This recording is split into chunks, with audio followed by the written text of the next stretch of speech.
Daily taste the daily.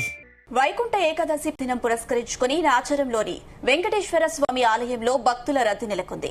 భక్తులకు ఉత్తర ద్వారం గుండా స్వామివారు దర్శనమిచ్చారు. తెల్లవారుజాము నుంచి 4 గంటల నుంచే భక్తులు దర్శనం కోసం బారులు తీరారు. 30 ఏళ్లుగా కోరిన కోరికలు తీర్చే ఇలవేల్పుగా కొలుస్తున్నామని స్థానికులు తెలిపారు. భక్తుల రద్దీని దృష్టిలో పెట్టుకుని నిర్వాహకులు ప్రత్యేక సౌకర్యాలను కల్పించారు. వైకుంఠ ద్వార దర్శనానికి నాచారంలోని వెంకటేశ్వర స్వామి హెచ్ఎండిలో ఉన్నటువంటి వెంకటేశ్వర స్వామి టెంపుల్లో వేలాది కొద్దిగా తరలిస్తున్నటువంటి భక్తులు ఈరోజు ఒక్క వైకుంఠ ద్వార దర్శనానికి ప్రతి కాలనీలో, ప్రతి ఏరియాలో, ప్రతి డివిజన్లో, ప్రతి దగ్గర వేలాదిగా లక్షలాదిగా తరలిస్తున్న జనం. హిందూ సనాతన ధర్మ ప్రకారము మన వైకుంఠ ద్వార దర్శనం అనేది చాలా పవిత్రమైనది, చాలా ముఖ్యమైనది.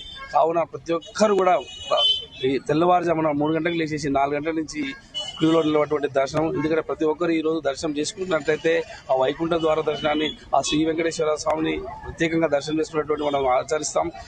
చాలా మంది భక్తులు వచ్చి దర్శనాలు చేసుకొని క్యూ లైన్లో, ఒకటి అర్చన లైను, ఒకటి సర్వదర్శనం లైన్లో చాలా మంది భక్తులు ప్రతి సంవత్సరం కూడా ఈ యొక్క టెంపుల్కి రావడం జరుగుతుంది. ఈ యొక్క టెంపుల్ ప్రత్యేకత దాదాపుగా ఒక 30 ఇయర్స్ అయింది ఈ టెంపుల్ ఇక్కడ కన్స్ట్రక్షన్ చేసి.